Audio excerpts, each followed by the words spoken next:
One of the postcards, those banners in Raipur said, "Why do you need Superman when you have Virat Kohli?" That's exactly what this Superman from India has done. 100 number 84, 53rd in one-day cricket. He takes Raipur by storm. India mount 358 runs having been put into bat.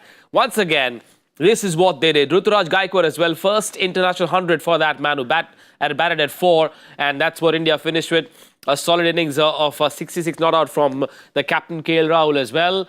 It's been a happy afternoon for India. It'll get even happier when you see the two faces to my left, Mr. Bhattacharjya and Mr. Khan. Who says ODIs are boring when you have such quality batting, Joy? Absolutely. I mean, that one partnership in the middle. And India now seems to have a script that, okay, we're going to have one big partnership among the top 4. They'll score a lot of runs and then Rahul will come and finish at the end. So that's the formula. It's working so far. Please don't change the formula.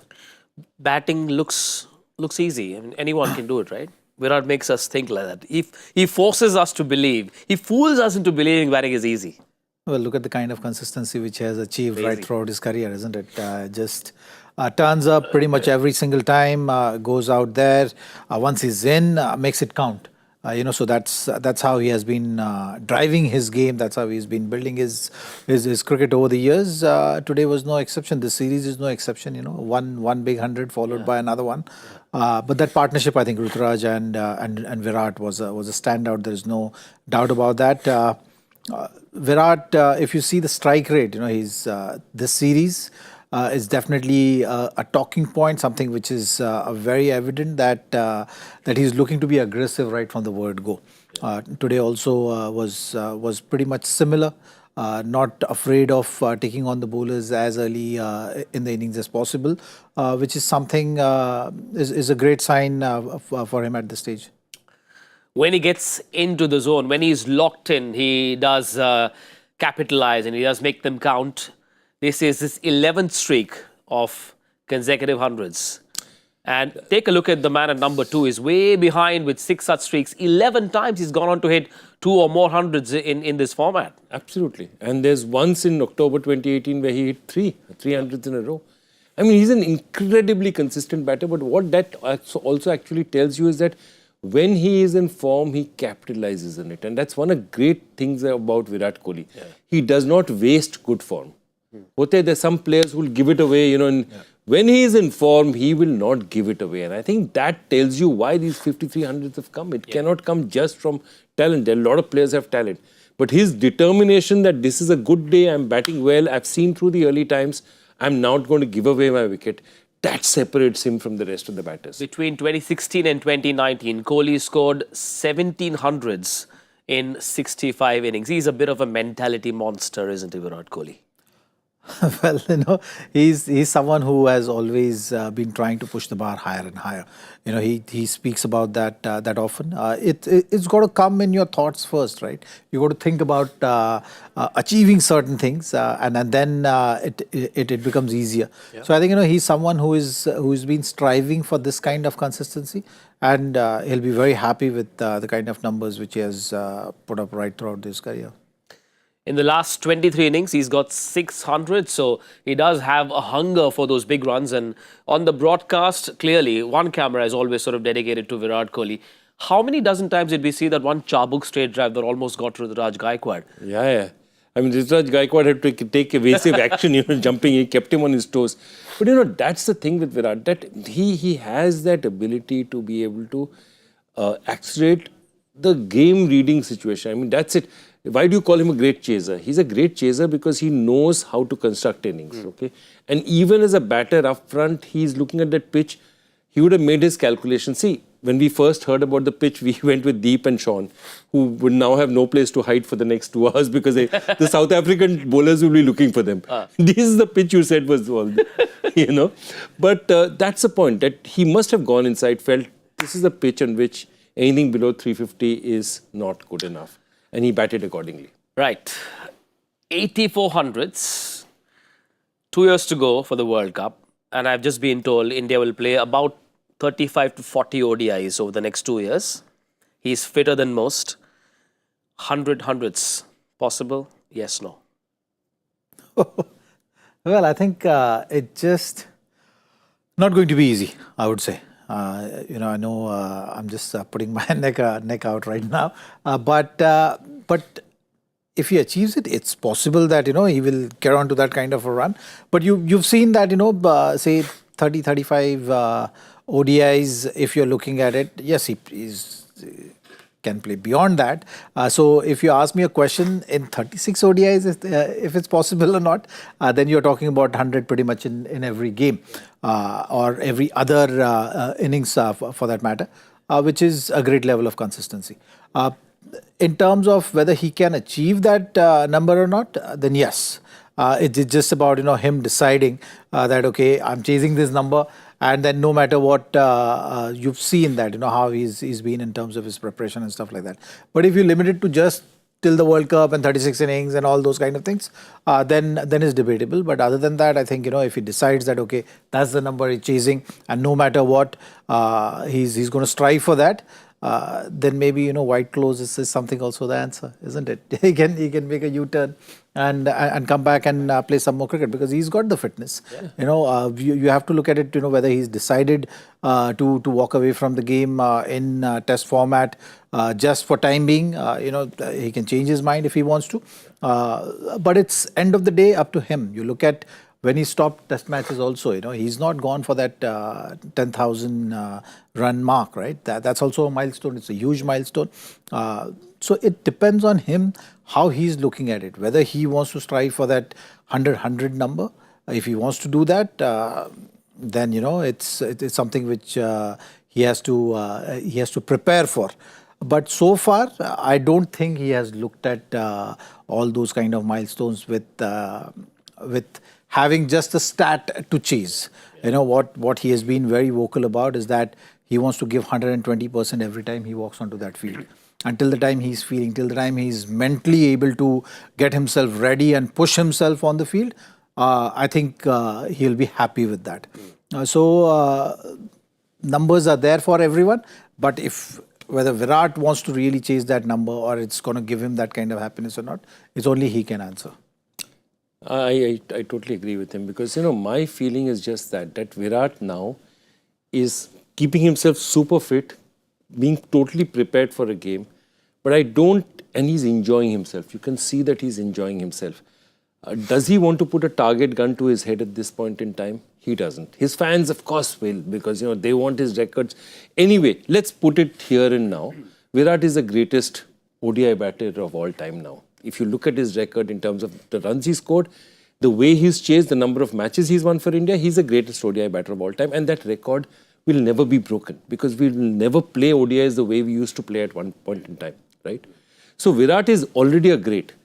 I think this man deserves to just enjoy his game and enjoy his game from day to day, which is what he's doing, playing. He looks happy. He looks not under pressure. Why do you want to put a gun to the man's head? He's done enough for India. Let him play. And the way he's playing now, he's giving so much back to the country. They used to say an angry Virat Kohli is a dangerous Virat Kohli, but I suppose the phase that he finds himself in now, a happy Virat Kohli is perhaps an even more dangerous Virat Kohli. There's another young man at the other end who had the best seat in the house, but he did the job as well. Ruturaj Gaikwad, first international 100, Zach. It has to be one of the most special days of his career. He's done the hard yards in the Vijay Hazare Trophy, and here's his reward. And also batting out of position, isn't it? He's someone who would in Vijay Hazare must be batting 1, 2, 3. For the Indian team, he's batting at number 4, which is not an easy position to bat. The ball can get softer in that middle phase. The run scoring can get challenging, and for him to walk in there, the start hasn't been one of the comfortable ones. Marco Jansen welcoming him to the crease with a nice steep bouncer and really making it challenging. So he'll be very happy with the kind of innings which he has put it up and stitched the partnership with Virat Kohli there at a very good strike rate. He was the aggressor in that partnership, took the pressure off Virat as well in that phase and made a formidable partnership for a venue which is not a very high scoring venue so far. Yep. So this is the highest total scored on this venue and batted really well with the situational awareness, with having enough intent and aggression in his innings. Not easy to stitch together a partnership with Virat Kohli because you've got to be switched on, you've got to run hard, and Gaikwad was there ready for the challenge. Absolutely, and that's the one thing that's Gaikwad's strength as well. He's a very good runner between wickets. He's also super fit. He's very serious about his fitness. I'm delighted that he's got this opportunity because he's been a bit of a legend in ODI, list A cricket in India, Vijay Hazare, all the tournaments. He's been absolutely a legend. But if you look at it, he's been around in Indian contention for the last 6-7 years. He's only played 7 ODIs. But that only tells you that top 3 position in India is just so many players up there for that top 3 position for a long time. So Virat and Rohit are still there. At one time it was Shikhar. Now Shubman is coming. Yashasvi is there. It's so difficult to break into that Indian top 3, top 4. And that's why he's not got his opportunities. This is just his 7th ODI. And you'd think with the record he has, he would have played more ODIs. He just hasn't had the opportunity. So I'm delighted he's got it. He's proven a point. And I think he'll work, especially in Indian conditions, because he's also an excellent player of spin. So at that point in time, when Keshav Maharaj was looking that, they'll sort of stymie the runs with Keshav Maharaj, he took him on. Maharaj went for 70 in his 10 overs. And I think a lot of it was the kind of aggression, Virat obviously, but more than that, Ruturaj took on Maharaj, and really hit him out of the attack. Yep, because Keshav Maharaj just wasn't effective. I mean, one thought he would perhaps offer a different kind of challenge, but it wasn't to be. And Gaikwad is perhaps told young kids that if you play domestic cricket the way he has, then you're ready on the big stage, even against a bowler like Keshav Maharaj, who's I think number 3 in the ICC rankings. Look, he's a top player of spin bowling. If you see the way he was adjusting, he will play you offside as well and onside as well. So he will give himself room. He'll make it very difficult for spinners to contain, and that is something which he did beautifully in today's innings as well. If you try to strangle him on the legs, he will give himself room and has the ability to play the field. So that is something which makes it very difficult for any spinner to bowl at him. And maybe that's one of the reasons why the team management also was trying to push him at 4 in the middle order, because that is a very, very crucial position. If you have someone who is able to play risk-free cricket but yet dominate, I think that will make it very difficult for the spin to have that impact in the middle overs. And he got out in the 36th over, and with about 15 overs to go, you had to have someone not only score big but steady the ship, not lose wickets, because remember India had batting till number 7, and in came the stand-in captain KL Rahul, consecutive half centuries for him as well, and 66 of 43. When you look at him, physically doesn't give you the impression that he's going to be a big hitter. Today, he played some gorgeous shots, some big shots as well. He played it the previous day as well, and I think it was fantastic. I think first India give the team credit. They bought him in at 5 because he slotted in at 6, but they said he's the most senior batter. It's already 38, 39 overs, 36 overs. It's not that we need some cushion after this. There are already 2 batters. So he came in early, which I thought was a great decision, and he batted with great confidence. Also, again, you're going to have a little bit of, transition time. In India, in fact, there were these 3 overs from 40 to 43, 4 overs when India scored just 12, 13 runs, lost 2 wickets. But after that, he managed to make sure that no further wickets were lost.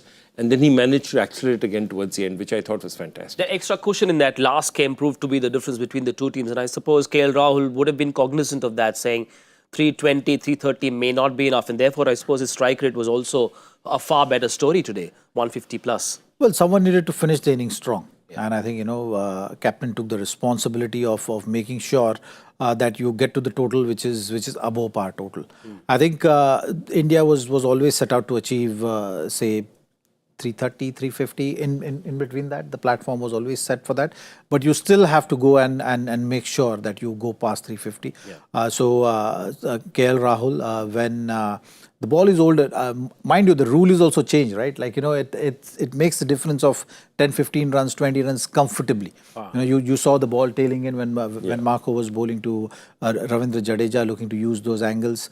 So the shot making becomes that much more challenging.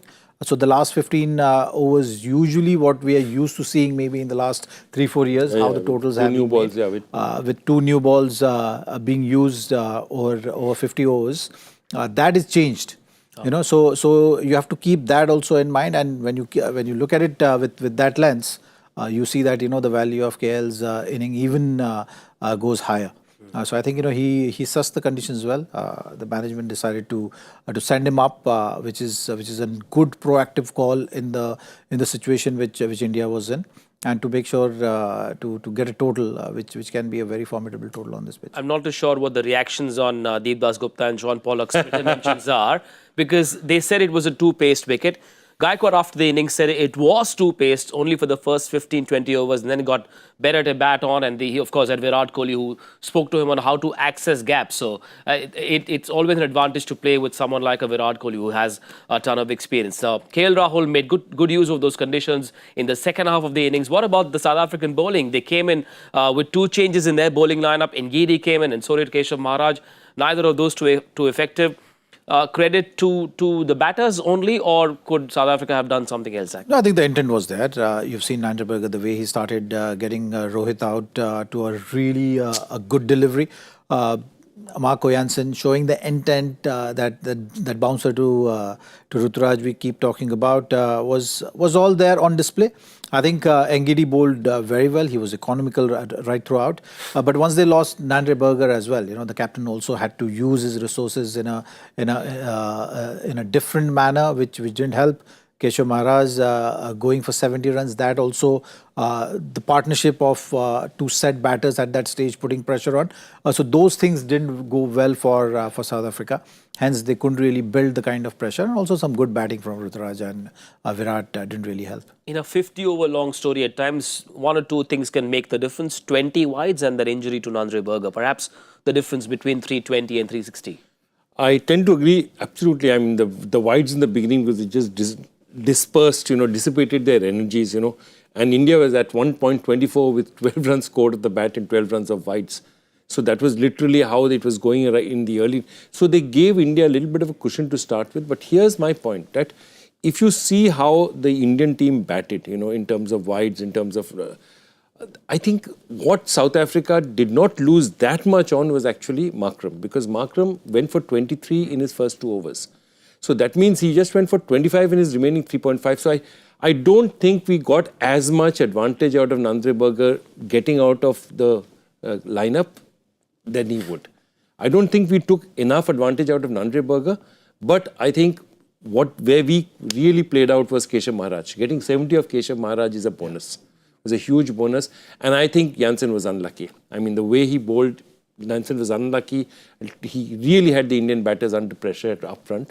It's just one of those days for them. I think extras and some drop catches. Is something which South Africa will have to look at, because you look at the previous game also, they lost by 18 runs, and the extras which were the difference of extras between Indian bowling and South African bowling was exactly that. Yeah. And I think that today is again no exception. It's gone for 20. So extras is something which as a bowling unit you can achieve. That's a non-negotiable. Sure. So that one area for South Africa to look at for sure. Ngidi, the most economical of the other bowlers, 51 of his 10. Notice anything specific in the way he was running in? Well, I think the change of pace is something which he used nicely towards the end as well. You've seen KL was looking to use the pace. That has been his strength. He's very strong square of the pitch, square of the wicket.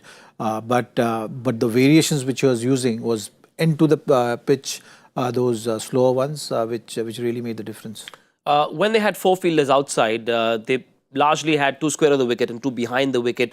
You thought, was there room to maybe try something else, because those shots over the top in front of the wicket were always accessible to the likes of Kohli and Gaikwad? Well, in this format, you've seen in the power play 2 and 3, it's always going to be a challenge, especially in the power play 2 when you have as a bowler, you have to have 5 fielders inside the ring. So that leaves that one area which is to access for the batter. And you got to be maybe one step ahead there. And when you have a batter who's got the ability to hit both sides of wickets, it's always challenging at that stage to bowl to a guy if the conditions are not supporting you that well. Right, the IPL auction now, not too far, about 13 days to go for the 16th of December, when the IPL mini auction will happen, and a couple of names will not be a part of that list. Glenn Maxwell is one of them. So is Faf du Plessis. What do you make of that? I make of that I don't think they'll get a good price. I mean, that's the honest truth of the matter. Today, I'll tell you, there was a time in the IPL right early in 2008-9 where players used to be picked on reputation, where teams didn't know exactly what they were, and owner would say, I want Kevin Peterson on my team, or I want so-and-so player on my team. Those days are over. Today, nobody is picked on reputation. Everyone is picked on what he does in the field.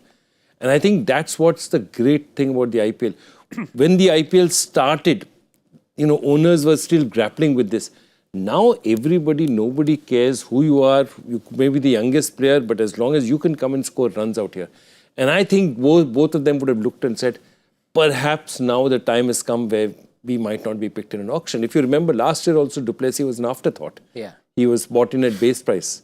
And Maxwell, I think, Maxwell, as I said, Maxwell is, Oscar Wilde described, I think it was Oscar Wilde described that, a second marriage is the greatest triumph of hope over experience.